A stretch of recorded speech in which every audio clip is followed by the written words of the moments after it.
moderator, Rachel Rizzo, a Senior Fellow of Observer Research Foundation, United States of America. Dear moderator, the floor is yours. Thank you. All right. Welcome everyone to, I think, is this the fourth Yerevan Dialogue or third? The third, okay, the third Yerevan Dialogue, but the first day of the third Yerevan Dialogue. So it's wonderful to be here with everyone. I've already heard and had many interesting conversations and interesting panels, and this one is going to be no different. As you can see from the title, this is a very topical conversation that we're going to have, regional subsystems as shock absorbers in the transformation of the international system. So, there's this major question right now where we're seeing a transformation of the international system that's marked by intensifying great power competition, multilateral consensus starting to erode. We're seeing the weaponization of economic interdependence. As an American, we know that rule book very, very well over the last few years. We're seeing the resurgence of hard security concerns, and there's this question about whether we're in a new normal or if we're in a transitional phase where a new world order emerges. And there's a question about the roles that regional subsystems play in this emergence. Are they able to absorb geopolitical shocks? Can they manage spillover effects? Are they experimenting with alternative governance models, and do they have the institutional trust, know-how mechanisms in order to do that? And so it raises a lot of really interesting questions about things like resilience, state sovereignty, connectivity, security architecture. And that's exactly what we're going to talk about today through the lens specifically here in the South Caucasus. And we have a phenomenal panel with us today, Tatiana Makura, who's the Minister in charge of gender equality and the prevention of home-based violence and political and economical empowerment of women here from Serbia. Welcome. We have Batir Tursunov, who's the Deputy Secretary General of the Shanghai Cooperation Organization. We have Christian Mesaros, who's the Director of Partnerships and Global Affairs at NATO. We have Areg Kochinyan, who's the President of the Research Center on Security Policy here in Armenia. Dr. Farhad Mamadov, who's the Director for the Center for Studies of the South Caucasus here from Azerbaijan. Welcome. And then, of course, Michael Sasir, who's a researcher at the RAND Corporation. And so we don't have that much time. We have about 45 minutes, but the last few minutes are going to be for audience questions. So I want to get right into it. Farhad, I wanted to start with you to kind of scene set for us, if you will, to tell us about how you assess the South Caucasus' strategic significance in this specific moment. Are we looking at a theater of great power rivalry? Are we seeing a real opportunity for the broader international system really to look at this region as an emergent path for a new type of multilateral system that's emerging? Thank you. Thank you, Rachel. I'll try to answer your questions in my remarks. I'd like to begin by expressing my sincere gratitude to the organizers for inviting us to the Yerevan Dialogue, for the opportunity to speak. Regarding the region and transformation of international system, I want to mention several points. Firstly, the United Nations is effectively paralyzed, and the veto power in the UN Security Council has led to inaction in the face of wars and conflicts. At the regional level, OSCE has lost its relevance. In Europe today, there is neither real security nor genuine cooperation. For many years, the OSCE engaged in what appeared to be a simulation of efforts to resolve the Armenian-Azerbaijan conflict, efforts that more closely resembled conflict management than true settlement. The countries responsible for the international security system also failed to effectively address the post-war situation after 2020. Manipulative mediation, first by Russia and later by the European Union and the Biden administration, has not succeeded. As a result, the bilateral format has become the only viable option. These days, Armenia is hosting a meeting of the European political community, a possible future platform for European consultations without Russia, Belarus, the United States, but first time in Yerevan with Canada. This format remains at the level of annual summits, but aims to become a platform for consultations between EU member states and their neighbors. Its institutionalization may become possible after the end of the war initiated by Russia against Ukraine. Alongside these, military political blocs created in Europe are also experiencing a crisis, including NATO and CSTO. At the same time, the key contradictions within both blocs involve the very countries around which these alliances were formed. The main idea I would like to share in this part: in a time of global disorder, regional ownership and bilateral responsibility are becoming the only viable path to stability.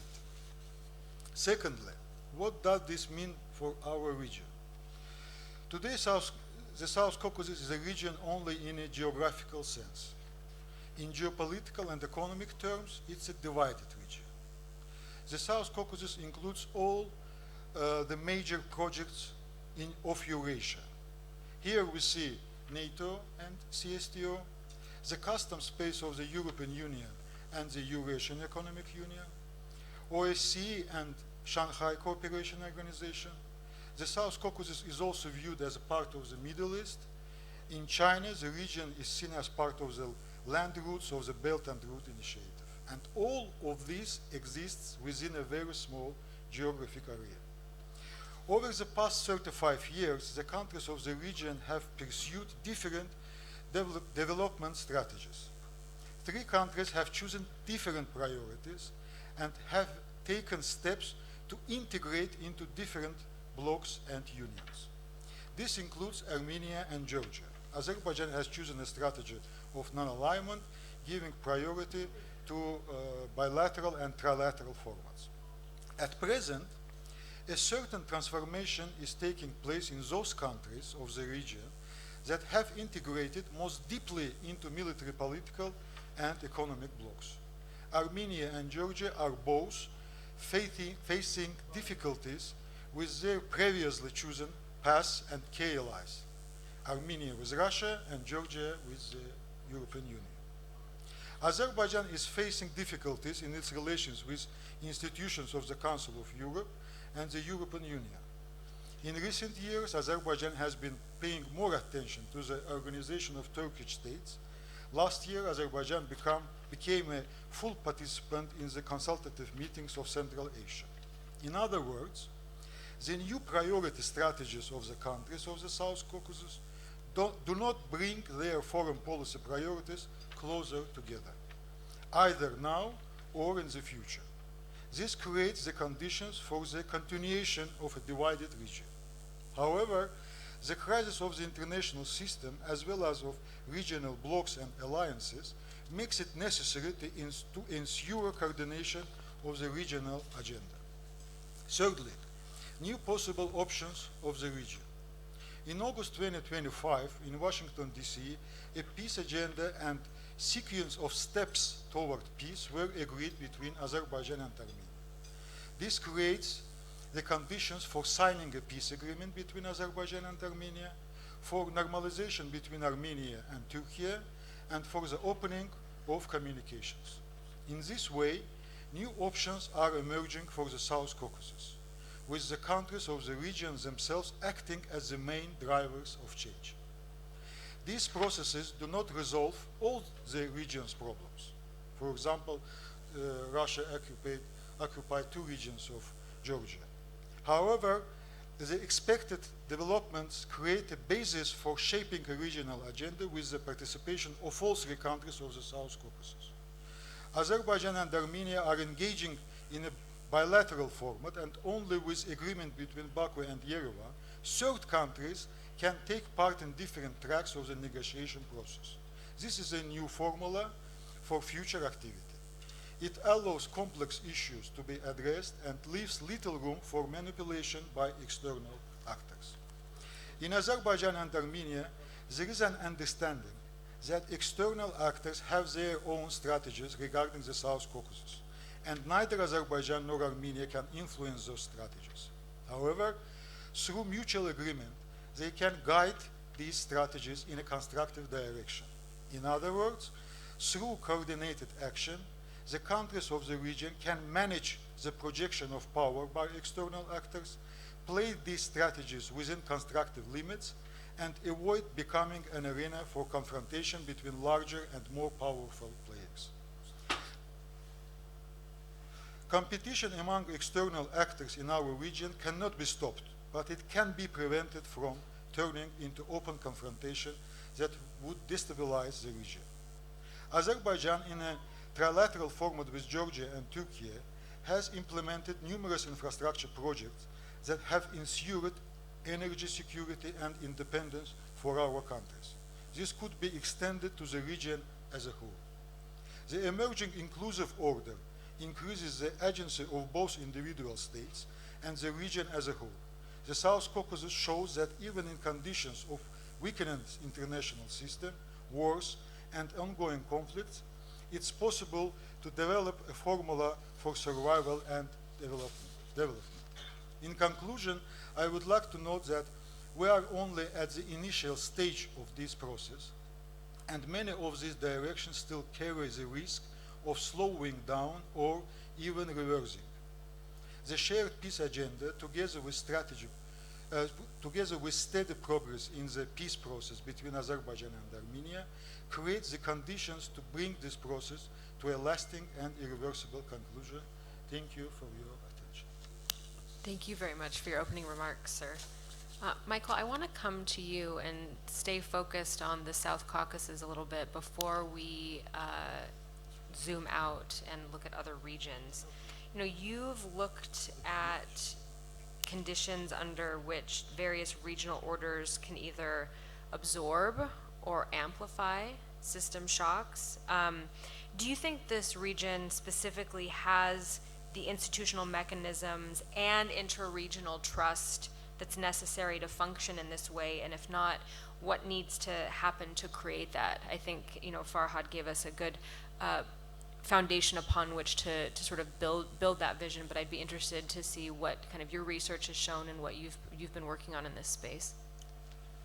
Sure, absolutely. Thank you so much. First of all, thank you, Rachel. Thank you to my co-panelists.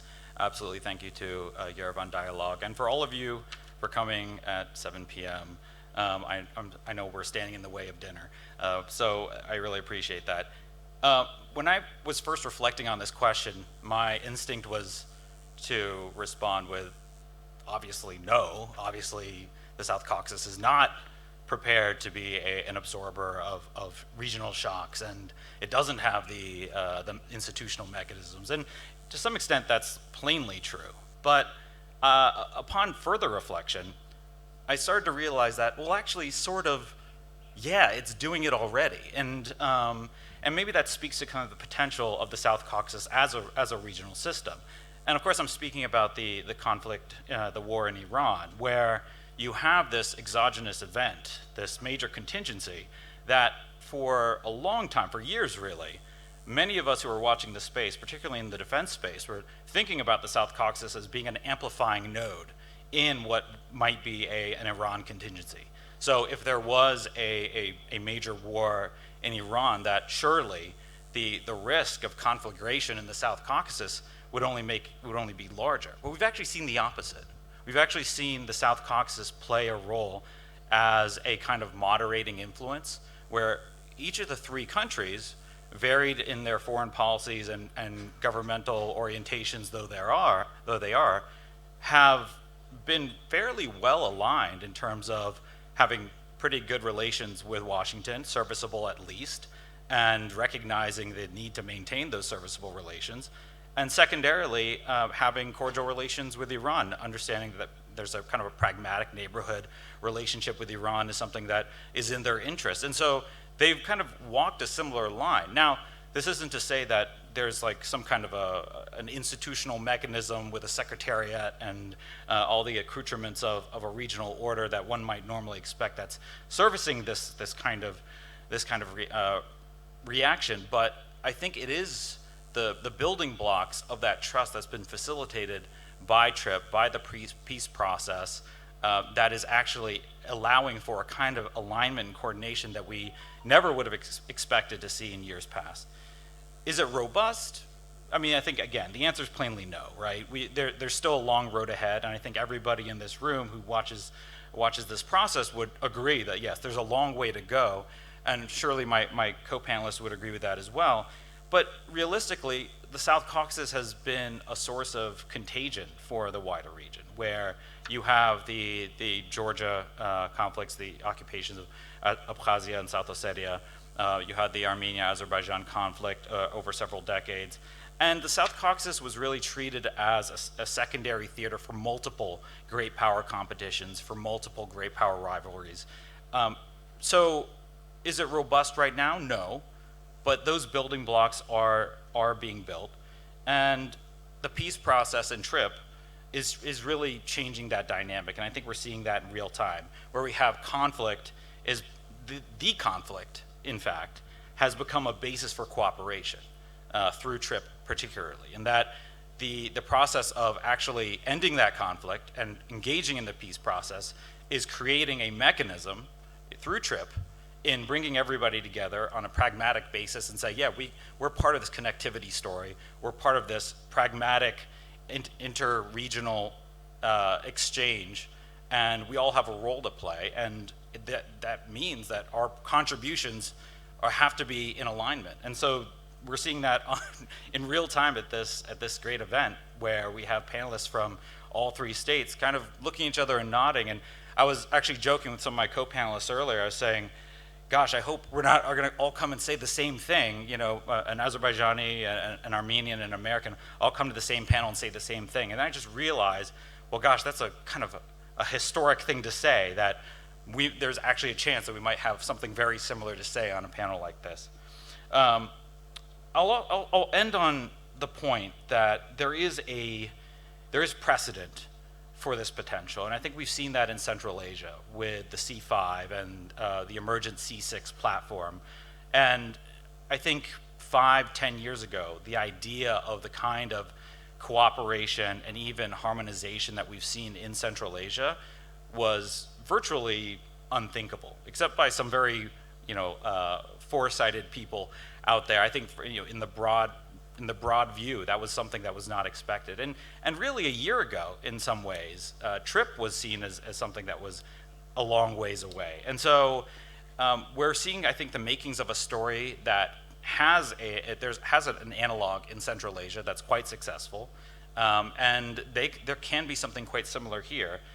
And one point I want to make about kind of the premise of this question, and I think a premise for a lot of the questions that's been asked at this conference, has been basically concern about the degradation of the global order, or the macro order, as you might put it in kind of a political science terminology. But these regional subsystems, these secondary architectures, these smaller orders, they are the building blocks for the reaccretion of macro order, or the rehabilitation of the current macro order. So I think that's something we're seeing in real time, and frankly, I think there's a lot of potential, but the devil is in the details. I mean, we have 3 countries that are talking, I think, a really great talk about connectivity and an exchange, and there's a lot of potential, but there's also, borders are still more closed than they need to be, and that's, I think, a first important step. Thank you so much. So Arik, I want to come to you. I mean, Michael, you made very good points, but one was especially interesting, kind of talking about regional subsystems as a way to go back to a macro order, or to support a macro order. But, I'm looking at the South Caucasus, and you mentioned TRIP specifically. I mean, this is very much supported by, pushed by the United States. And so I wonder, you have small states, transitional states that are trying to do multiple things at once. They can at once be a theater for great power rivalry in some cases, but they're also independent agents that are trying to shape their own futures and their own security environment. So Arag, I wanted to come to you and ask you about, Armenia, the South Caucasus specifically in this question. I want you to sort of expand on TRIP a little bit, but also what sort of innovations do you think could give Armenia and its neighbors greater sovereignty, and how important is the role now, and will it be in the future, the role of the U.S.? First of all, I'm also grateful to the organizers and for the chance to have this speech. The very short answer would be the competition itself give that chance, because for a very long time, for decades, this region was basically the backyard of Russia. And by the way, Russia is the elephant in the room, whose name was given way too little throughout the day and also during this panel. To a level, the region was governed through two main conflicts that to a level were engineered by Russia. These are the Armenian-Azerbaijani conflict and inner Georgian conflict, the conflict within Georgia with the Abkhaz and the Ossetians. And as I said, for a long time, the whole region was seen as a backyard. The whole region was governed by a single player. And now we are on a moment where the influence of Russia in South Caucasus is on its historical minimum. And that created chances for, on one side, other players to have bigger step or bigger footprint in our region. And on the other side, it gave the local players, Armenia, Azerbaijan, Georgia, a chance to, as you said, to play their own game, to gain a level of their own role, let's say, in the connectivity, in the economic diversification, etc., etc. Now going specifically to the project of TRIP, very often many experts connect the project to the current administration, and way too often say that the US is not a long-standing power, that this administration may lose its interest just as quickly as it gained that interest in this project. But what I want to stress out is that the project was interesting and was in the center of the negotiations with the previous administration as well. Meaning that the project itself is not something out of the bottle. It was a well-calculated US interest in our region. It's a part of Middle Corridor idea, let's say. As today in the morning, Prime Minister said the shortest east to west connection goes through Armenia. By the way, it's not the southern part. When we're talking about the shortest connection, it's not the Mehri route, it's the northern part. It's the connection between Kars, Gyumri, Vanadzor, Ijevan, Kazakh. This is actually the shortest way to connect Turkey to Azerbaijan and west to east. It's 100 kilometers shorter than the trip. But what I'm referring to is, on one hand, the fact that Russia got so little energy and so little amount of political energy and attention to this region made all of these developments possible on one hand. And on the other hand, the countries of the region also showed level of maturity, which they were not showing for the last century at least. Because when I said that the conflict was engineered, that's true. But on the other hand, countries have done and the nations have done everything possible in order to deepen those conflicts, in order to make them even more bloody, in order to increase the hatred, etc., etc. So now what is happening during the last couple of years, as today again was mentioned by the President of France and the Prime Minister of Armenia, it has started by Armenia and Azerbaijan recognizing each other's territorial integrity, and then everything was built upon that. At a certain point, Armenia and Azerbaijan decided to coexist. This is still the narrow peace formula, where there is the border. East to the border there is Azerbaijan, west to the border there is Armenia. Nothing really further than that. We're not even sure where the border is because the delimitation and demarcation has to still happen. But it still is something which Mike rightfully pointed at that it works. It already works. Because despite what's happening in Iran, despite what's happening between Russians and Ukrainians, and I guarantee that the Russians would love the continuation of the conflict if it were for them to decide. But right now they are not able, and the further Armenia and Azerbaijan would go in the development and deepening, let's say, of their relations and of the peace architecture, the less likely for Russians it would be to be able to restart the conflict. My colleague Farhad very often says we have two files, let's say. One file is the file of war, which is pretty big. We have a huge history of conflict, of war, of examples of that conflict. And then we have a tiny, very small file of peace, where we have at best 2 to 3 documents, one of which is not even yet signed. But the aim of our generation, and if we're specifically talking about our region and the architecture in which it can absorb the changes in the macro level, this file of peace, the larger it becomes, the more absorbable it becomes. Okay, I want to bring in other organizations that maybe aren't officially located here. So NATO, the SCO. I want to bring in the Balkans a little bit. But Christian, I want to come to you.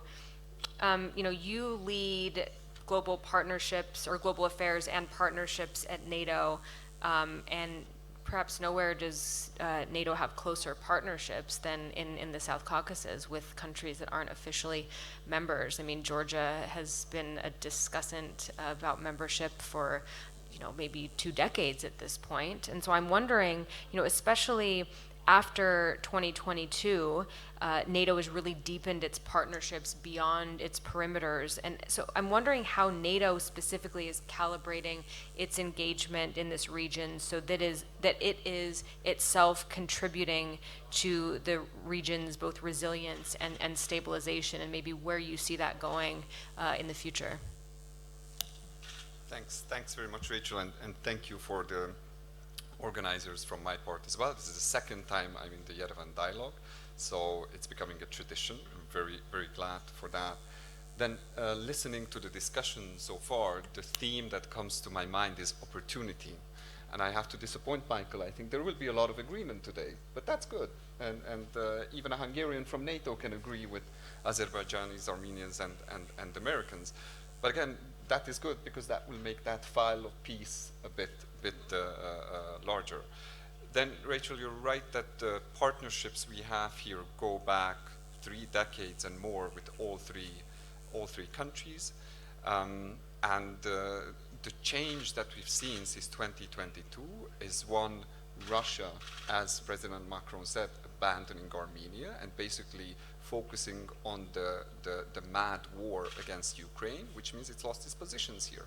And then the second, you saw the Trump administration unlock the peace process here, which has created the opportunities that we talk about.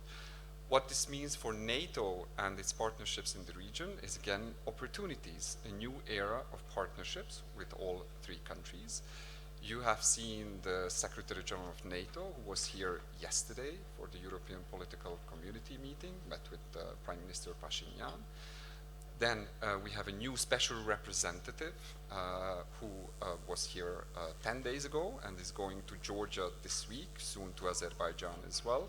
So the first thing that we can do is amplify and increase political dialogue and see the strategic discussion about the region, our security interests, our shared security concerns, more vigorous and just a bigger rhythm of political dialogue. And the second thing that we can do is all 3 countries, to varying degrees, face the same challenges when it comes to defense transformation, dealing with new technologies, innovation, but also with hybrid and cyber threats. And this is something, of course, we are grappling at NATO as well, whether through the defense transformation of countries like myself, who joined NATO after the 1990s, or the support we have given to many countries also in this region. Think of Georgia and the elaborate program to support their defense reforms, and the increasing programs we had also with Azerbaijan and Armenia, and beyond as well. So there's more we can do and contribute to this process of opportunities that we see in this region. But definitely there's a new era to unlock these partnerships, and I hope that we can build on that. Thank you so much. Tatiana, I wanted to come to you. I could ask you like 10 questions, both in terms of like lessons learned from the Balkans, you know, when we're having conversations like this, but also I'm really excited to have a minister for like gender equality and you know, women's empowerment and political and economical empowerment on this panel, because it seems like when we have discussions like this, that specific conversation can feel siloed. And so I'm wondering, as you've sort of listened to the panelists kind of lay out this transitional phase of the South Caucasus, things like connectivity, building partnerships, maybe you know, growing or a place for, you know, great power rivalry. Where does your portfolio sort of fall into this conversation, and do you think it, you know, does this remain sort of siloed as a social policy concern when it comes to, you know, gender equality and women's empowerment? Does it remain siloed as from these hard geopolitical debates, or do you think it's becoming more and more centralized as you know, it certainly should be? Before I answer you to your question, let me thank to all of you that you are still here at the last panel today. I know it's very hard, and also to congratulate to the organizer for organizing not only the conference Yerevan Dialogue, but organizing 3 different conferences, high-level political conferences. So I know that it was not easy, and many congratulations to them. So I do believe that the experience that I'm bringing from the Republic of Serbia, from the government of the Republic of Serbia, can be used as a model to promote the dialogue, especially in these global tensions that we are now witnessing. As you mentioned, that huge title that I have in the government, probably the biggest title, is something that I'm using to promote the dialogue in the region of Western Balkan. I'm the only minister for gender equality, for prevention of violence against women, and also political and economic empowerment of women. And I am trying to motivate states who are in our region to establish something similar to that, because we can work together on these issues. You can't exclude half of a population, especially in these times of crisis. So I do believe that some of us that already entered the politic life on Western Balkan or any other specific region do also have obligation to motivate some other women to participate also into political life, and to bring that atmosphere that will bring more dialogue to people, and not to bring all of these dividings that we are now seeing. So the cabinet that I'm running is established 2 years ago. In this May will be 2 years.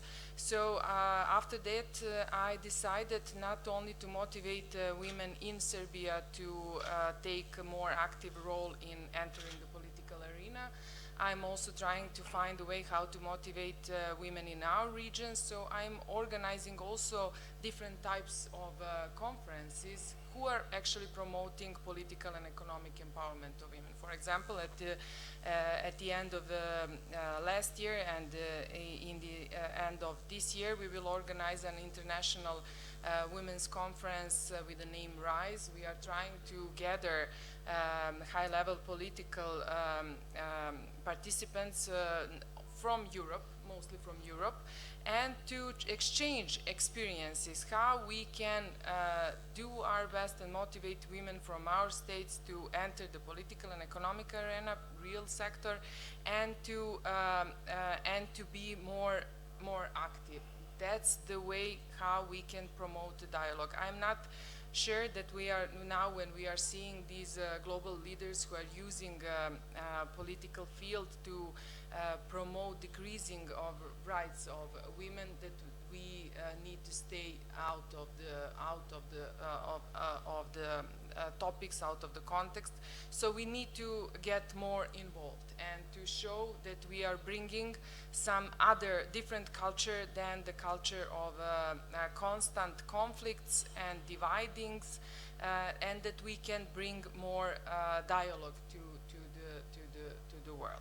So I think that our complex and fragile environment that Serbia is having, both historically that you mentioned with this experience that we have from 90s, and also our geographical position is actually motivating us to focus on dialogue. And if you trying to remember what the great leaders said at last UNGA in September last year, you will see that many leaders who are coming from the small states, and among them is our president also, they are promoting dialogue as the best solution for these for all of these geopolitical crises that we are experiencing. And I believe that women can bring that what we are actually looking for. Thank you.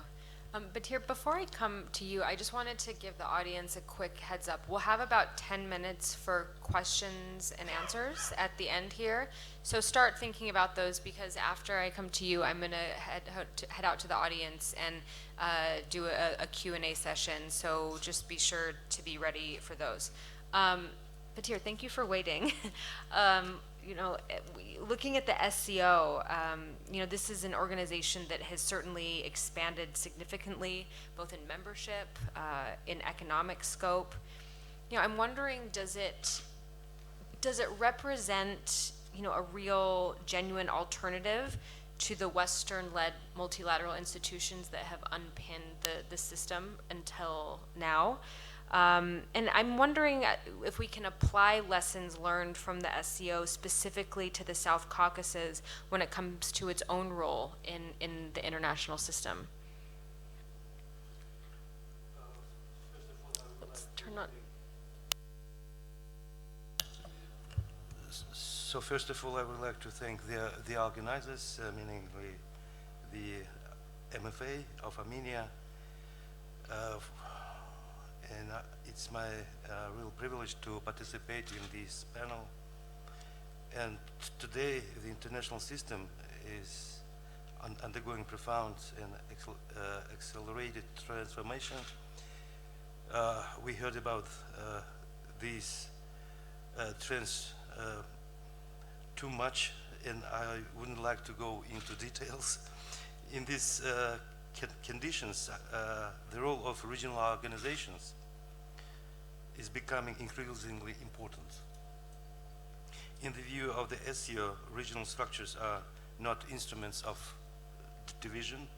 On the contrary, they can and should serve as platforms for dialogue, confidence building, coordination of interest, and collective responses to common challenges. In this sense, regional organizations increasingly function as shock absorbers of global instability. The SCO's own experience confirmed this. Over the past quarter century, the SCO has evolved from a regional confidence building mechanism into one of the world's largest trans-regional organizations, bringing together states with different, I would like to stress here, with different political systems, cultural traditions, development models, and even foreign policy priorities. Despite these differences, the organization has succeeded in preserving internal stability and building cooperation on the basis of the Shanghai spirit, which means mutual trust, mutual benefits, equality, consultations, respect for cultural diversity, and aspiration towards common development. Importantly, the SCO is not a military political bloc and is not directed against third countries or organizations. Its philosophy is based on non-alignment, openness, sovereign equality, and rejection of confrontational approaches. Sustainable stability requires connectivity in a broader sense. Transport, communication, economic cooperation, technological exchange, humanitarian interaction, and even people-to-people ties. Within the SCO, we attach special importance to practical cooperation in transport, innovation, sustainable development, and humanitarian exchanges. The organization is also advancing mechanisms to counter terrorism, extremism, transnational crime, cyber threats, and drug trafficking. Another important aspect is that regional structures can serve as platforms for inclusive dialogue among states representing different geopolitical orientations. In Eurasia, particularly, no sustainable security architecture can be built through dividing lines, bloc confrontation, or zero-sum approaches. We believe that equal and indivisible security must remain the foundation for regional cooperation. In this regard, the South Caucasus occupies a special place, and I would say even that the South Caucasus place is a natural bridge between Europe and Asia, and especially Central Asia. Situated at the crossroads of Europe and Asia, the region possesses significant potential to become not a zone of rivalry, but a space of connectivity, dialogue, and communication. The prospect of sustainable peace, restoration of transport and economic links, and development of mutually beneficial regional projects could create new opportunities not only for the South Caucasus itself, but for wider Eurasian cooperation. From the SCO perspective, respect for sovereignty, territorial integrity, not interference in internal affairs, and peaceful settlement of disputes remain indispensable principle for achieving lasting stability. And I would like to stress that in 2026, the SCO marks its 25th anniversary. This milestone provides an opportunity not only to reflect on the organization's path, but also to reaffirm the importance of multilateralism, dialogue, and cooperative security in an increasingly fragmented world. We are convinced that regional organizations can make a meaningful contribution to shaping a more representative, fair, and multipolar international order, not through confrontation, but through partnership, mutual respect, and joint development. And I would like to say a few words at the end of my speech that I would like to stress that all that come from my speech, it's my experience. Previously, before joining the Secretariat of SCO, I was served as a permanent representative of Uzbekistan to the Secretariat. And I have my personal experience, professional one, you see, and I'm very glad that some of our speakers mentioned the trends, the very positive trends in Central Asia. And this is one of the simple example that SCO is not about some kind of, how to say, block-minded organization. And in Uzbekistan, like other countries of Central Asia, we have very good and productive cooperation with all big states starting from Russia and with the United States, we have our new format, Central Asian Plus, even with Italy, Germany, and so on. We are free. Thank you very much. Thank you so much. So I want to come to the audience. I'm sure that there's a couple questions. Sir, I see that you have one. I might try to take two at once if there's another one. Yes, okay, I'll take these two. And just direct your question to someone specific if possible. Thank you. Hello everyone, my name is Valikhan Bakhridinov. I'm from Kazakhstan, UK, to a Brussels-based NGO in Brussels. And my question is to Mr. Mamadov and to Mr. Sisi. Just, choose for yourself. First, Central Asia and South Caucasus nowadays is surrounded by the conflicts, by a lot of conflicts. So even today, to reach from Europe to Astana or to Kazakhstan or to any Central Asian capital, you need to go through this very narrow corridor, air corridor between through Azerbaijan and Armenia. What's your forecast for the Central Asia and South Caucasus? How this region will behave in the years to come while this global turmoil is growing? And to Mr. Mamadov, my question is just Azerbaijan last year joined C5+1. How do you think Azerbaijani C5 C6 format now? So how Azerbaijan expert community accepted this viewpoint shifting from South Caucasus to Central Asia? So does it mean that Azerbaijan is changing its territorial address? So that's my question. Thank you. Sir, I'll come to you as well. Did you have a question? Sir, did you have a question? Yeah, I want to take two at once.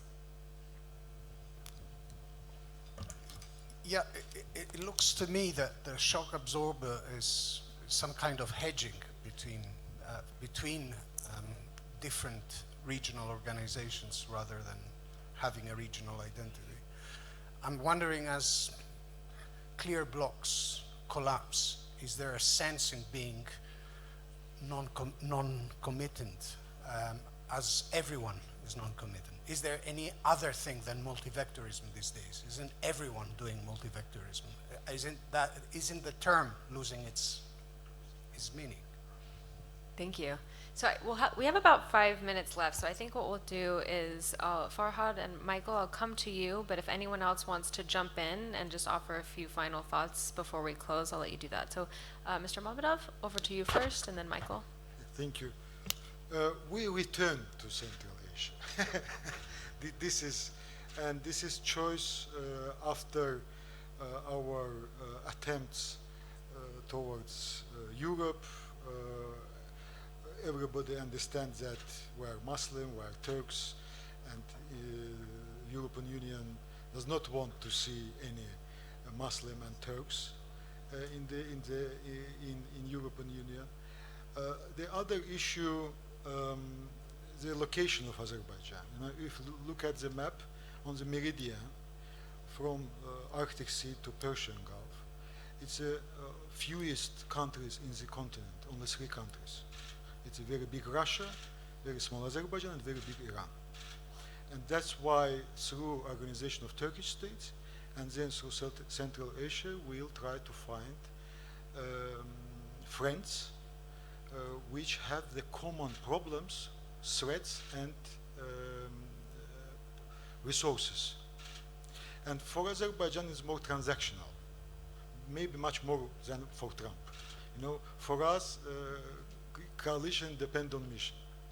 So if we need a pipeline, we have to work with Georgia and Turkey. If we need 3 projects, we have to work with Armenia, with Turkey, with United States. If we need other things, what need Europe, we will work on this issue without any blocks and without any alignments. Thank you.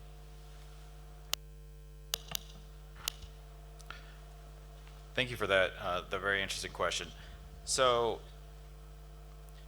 yes, Central Asia as well as the South Caucasus is surrounded by conflict, and we have a very active, hot conflict that adjoins the South Caucasus right now. So in that context, it does seem like looking forward that these connectivity initiatives are sort of permanently in peril if they're always beset by conflicts on their front doorstep or backyard or whatever the right idiom is for that.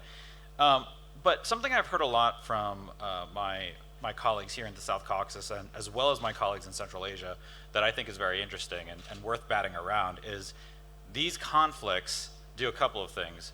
First, they enrich the value proposition of the middle corridor, right?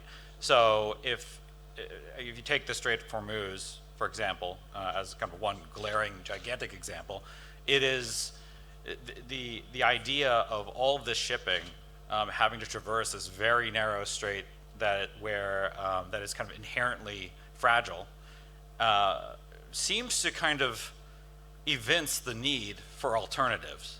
And the longer that this transpires, and when it ends, and it will end at some point, but when it ends, it kind of creates this motivating factor, this incentive for the regions of the states of this region, pardon me, to come together to ensure that alternative infrastructure is in place, so that the shocks from the next conflict, from the future contingency, aren't going to be as heavy hitting, and that the countries of the region might actually be beneficiaries of it.